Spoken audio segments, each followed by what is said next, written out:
दोस्तों, वेदांता लिमिटेड की बात करें तो स्टॉक के अंदर आज हल्की सी प्रॉफिट बुकिंग देखने को मिल रही है। लेकिन बहुत ही जबरदस्त दमदार न्यूज़ निकल के आ रही है। डीमर्जर के बाद वेदांता के चेयरमैन अनिल अग्रवाल ने एक बड़ा फैसला और किया है। ये फैसला आने वाले समय इनके बिजनेस की पूरी रणनीति को बदल देगा। अब आपको ये पता ही होगा, कंपनी 5 हिस्सों में बढ़ चुकी है। निवेशकों को भी बहुत सारा बेनिफिट हो रहा है, जिन्होंने पहले शेयर खरीदा था जब वेदांता अकेला था। क्योंकि इसकी जो प्राइस अभी इस समय दिखाई दे रही है इन चारों पांचों कंपनियों की, वो काफ़ी बेहतर लग रही है। इस समय बाजार में गिरावट का माहौल है, लेकिन वेदांता के निवेशकों को बम्पर फायदा हो रहा है। तो यहाँ पे इन सारी बातों को समझेंगे। वैसे इंडिया के जो बड़े फंड हाउस है, जो डीआईआई है, उन्होंने बिकवाली किया वेदांता में, और भी बहुत सारी कंपनियां जिन्होंने उन्होंने प्रॉफिट बुक कर लिया है। तो अपडेट क्या है वो भी जानेंगे, और आने वाले समय क्या स्थिति बनेगी वो भी समझेंगे, और कब तक लिस्टिंग होगी वो भी जानेंगे। लेकिन फ्रेंड्स, उससे पहले अगर आप पहली बार हमारे चैनल पे आए तो चैनल को सब्सक्राइब कर दीजिए, एक बेल आइकॉन दबा दीजिए, ताकि जब भी नया वीडियो बने पहला नोटिफिकेशन आपको मिले। वीडियो पसंद आए तो लाइक से जरूर कीजिए। चलो फ्रेंड्स, वीडियो स्टार्ट करते हैं। मैं हूँ आपका दोस्त SB दवे, और हमारे अपने चैनल ऑनलाइन कमाई में आपका बहुत बहुत स्वागत है। सबसे पहले वेदांता लिमिटेड के कारोबार की बात करें तो अभी बाजार क्लोज होने में आप देखें आधा घंटा बाकी है। 334 पर स्टॉक ट्रेड कर रहा है, जहां पे आपको 0.89% या यूं कह सकते हैं लगभग 1% के आसपास की समय गिरावट देखने को मिलेगी। तो कल की क्लोजिंग 337 पर थी, और आज देखें कमजोरी के साथ 332 पर इसने शुरुआत की। पर अच्छी बात यह है ना कि आप देखें 339 का हाई भी बना, पर ऐसा नहीं कि एक तरफा गिरावट का माहौल बना। कुछ तेजी बनी, लेकिन बाजार में प्रॉफिट बुकिंग का माहौल जबरदस्त बना, जिसकी वजह से इसने 331 का लो भी बनाया।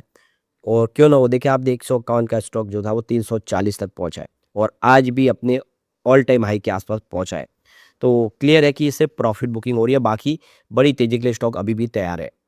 इसकी परफॉर्मेंस देखें तो पिछले एक सप्ताह में 9.6% की ज़बरदस्त तेजी स्टॉक में बन चुकी है, जबकि 1 मंथ में आप देखें तो 13.45% की दौड़ स्टॉक ने लगाई है, और पिछले 3 महीनों में 32% के आसपास की शानदार तेजी बनी स्टॉक में, और 6 मंथ का रिटर्न 74% पॉजिटिव है, जबकि 9 मंथ में तो इसने 98% की ज़बरदस्त दौड़ लगाई, लगभग दुगुना हुआ है। काफ़ी अच्छा किया, कहीं पर आपको निगेटिव रिटर्न देखने को नहीं मिलेगा। तो यहाँ पे जो बड़ी अपडेट निकल के आ रही है, अनिल अग्रवाल अब क्रिटिकल मेटल पर लेकर उन्होंने काफ़ी बड़ा फैसला किया है। कंपनी कोबाल्ट से लेके कॉपर तक अपने कैपेसिटी को डबल करने जा रहे हैं, उत्पादन की कैपेसिटी को। तो अनिल अग्रवाल ने यहाँ पे जो नई एक अपनी तरफ से रणनीति सामने लाई, उसमें कहा है कि कंपनी मेडसोर्स लिमिटेड ने अपना जो कहा है कि ये रूनिया मेडसोर्स की तरफ से वेदांता समूह की कंपनी है। उन्होंने कहा है कि क्रिटिकल मेटल्स के उत्पादन वो बढ़ाने जा रही है, यानी कंपनी अपने कोबाल्ट, केडियम, कॉपर सहित अन्य जो बेस मेटल है उसके उत्पादन क्षमताओं का विस्तार करेगी। तो हाल में ही वेदांता का डीमर्जर कंप्लीट हो चुका है। कंपनी 5 हिस्सों में बटी है। 4 नई कंपनियों के शेयर भी निवेशकों के डीमैट अकाउंट में आ गए। जल्द ही इनकी लिस्टिंग भी होगी। लिस्टिंग के बाद अन्य 4 कंपनियों के शेयर की ट्रेडिंग की जा सकती है। फिलहाल आप ट्रेड नहीं कर सकते। इसी के बीच वेदांता समूह रुनाया अपने क्रिटिकल मिनरल्स के प्रोडक्शन को बढ़ा रही है, यानी एक बड़ा शानदार फैसला और किया गया है। तो ये देखो कि अपनी विकास रणनीति के तहत अनिल अग्रवाल की जो कंपनी है रुनाया, राजस्थान में जिंक इंडस्ट्रियल पार्क में अपनी जो क्षमता है उसका विस्तार कर रही है। इन सुविधाओं की स्थापित क्षमता लगभग देख सकते हो कि 70,000 टन प्रति वर्ष से अधिक है। ये सुविधाएं औद्योगिक अवशेषों को महत्वपूर्ण और आधार धातुओं के पोर्टफोलियो में परिवर्तित करती है। अपने मौजूदा ऑपरेशनल आधार को मजबूत करते हुए ये नया विस्तार रुनाया को एक multi critical metal production platform के रूप में आगे बढ़ने के लिए तैयार करता है। इसके साथ ही ये भारत में एक क्लस्टर आधारित इकोसिस्टम का निर्माण भी करेगा, और स्थानीय स्तर पर रोजगार के अवसर भी पैदा करने में सहायक होगा। तो चीन द्वारा 2025 में प्रतिबंध लगाए जाने के बाद भारत सरकार देश में क्रिटिकल मिनरल्स का प्रोडक्शन बढ़ाने की दिशा में तेजी से आगे बढ़ रहे हैं।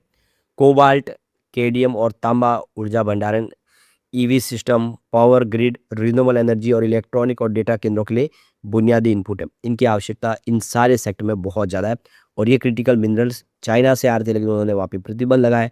अब इसकी डिमांड को पूरा करने के लिए जो बीड़ा है वो उठाया है अनिल अग्रवाल की कंपनी ने, जो आने वाले समय इन सारे के सारे जो कोबाल्ट से लेकर केडियम, तांबा का यहाँ पे प्रोडक्शन तेज करेंगे। रुनाया के मैनेजिंग डायरेक्टर नवेद अग्रवाल ने कहा है कि हम जरूरी धातुओं की रिकवरी के लिए एक इंटीग्रेटेड सर्कुलर प्लेटफॉर्म बनाकर भारत के क्रिटिकल मिनरल्स को आगे बढ़ा रहे। मौजूदा ऑपरेशंस और जो अतिरिक्त क्षमता के साथ हम एक क्लस्टर आधारित बड़े पैमाने पर वैल्यू एडेड मैन्युफैक्चरिंग इकोसिस्टम बना रहे हैं।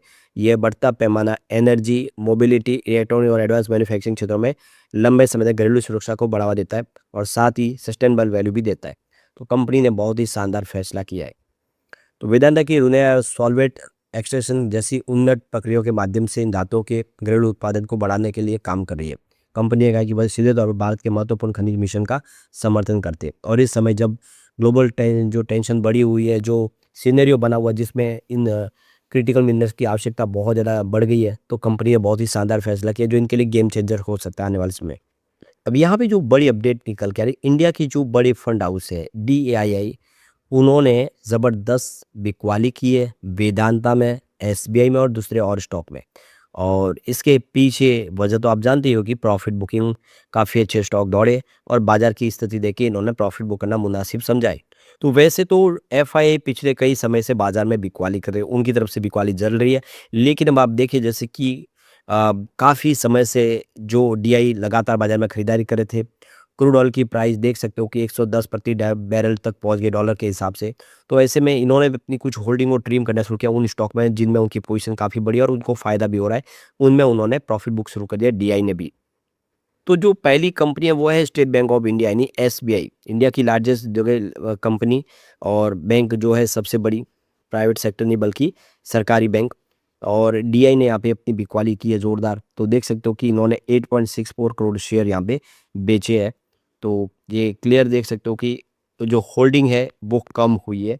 तो ये देखो कि 248.84 करोड़ के आसपास की जो शेयर थे वो उन्होंने बेचे और अब देखिए मार्च में ये 240.20 करोड़ शेयर पे आ गए। तो इन्होंने करीब 8 करोड़ के ऊपर के अपने शेयर बेच दिए। तो ये देखिए जो सेल वैल्यू है वो 9461 करोड़ के आसपास की है। तो इन्होंने अपनी होल्डिंग यहाँ पे बेचा है। नंबर 2 पे वेदांता लिमिटेड है और आप देखिए इनमें इन्होंने 7.30 करोड़ के शेयर बेचे DI ने। यानी आप देखिए जो होल्डिंग 60.10 करोड़ के आसपास थी, क्वार्टर 3 में वो मार्च क्वार्टर में 52.77 करोड़ के आसपास आ गई। तो तेज़ी बहुत अच्छी बनी, खरीदारी हुई थी लोगों की तरफ से, तो शेयर की प्राइस दौड़ने की वजह से इन्होंने भी अपना प्रॉफिट बुक कर लिया है। तो DI ने यहाँ पे देख सकते हो करीब 4974 करोड़ के शेयर अपने बेचे और यहाँ पे देख सकते हो कि इस मौके का पूरा फ़ायदा उठाया, ज़रूरी भी है। आप देखें तो अच्छी खासी तेज़ी बनने के बाद जो बड़े फंड हाउस है वो प्रॉफिट बुक करते हैं और यही वेदांता में भी हुआ है। और नंबर 3 पे आदित्य बिरला ग्रुप की हिंडाल्को इंडस्ट्रीज, ये भी मेटल इंडस्ट्रीज जो, इसमें भी प्रॉफिट बुकिंग है, तेज़ी अच्छी बनी थी। तो DI ने यहाँ पे 4.09 करोड़ के शेयर बेचे हैं। तो ये देख सकते हो कि उनकी जो होल्डिंग 52.86 करोड़ के आसपास थी दिसंबर क्वार्टर में, वो मार्च में घट के 48.77 करोड़ के आसपास आ गई है। यानी उन्होंने भी 3801 करोड़ के आसपास के अपने शेयर बेचे, अपनी होल्डिंग को कम किया है।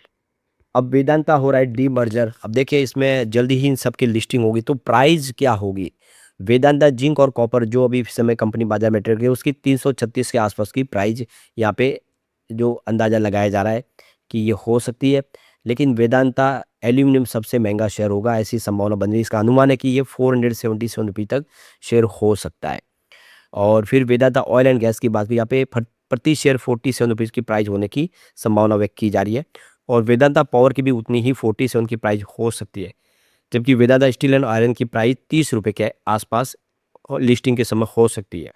अब इन चारों को प्राइस को अगर जोड़ेंगे तो ये जो प्राइस निकल के आएगी वो 1000 से ऊपर जा रही है। आप ये क्लियर देख सकते हो जिससे निवेशकों को बहुत सारा फायदा हुआ है क्योंकि शेयर की प्राइस उस समय 400 के आसपास थी अगर आप देखें 3-4 महीनों पहले। तो वो इन लिस्टिंग के बाद बेनिफिट तो होगा ही और जल्द ही लिस्टिंग की संभावना भी बन जाएगी। लेकिन फ्रेंड्स, कोई भी इन्वेस्टमेंट करने से पहले अपने फाइनेंशियल एडवाइजर से एडवाइस ले ले या अपना खुद का रिसर्च करें क्योंकि मैंने वीडियो आपके एजुकेशनल पर्पज के लिए ही बनाया। वीडियो पसंद आए तो लाइक से जरूर कीजिए और चैनल को सब्सक्राइब कर दीजिए। Thank you friends.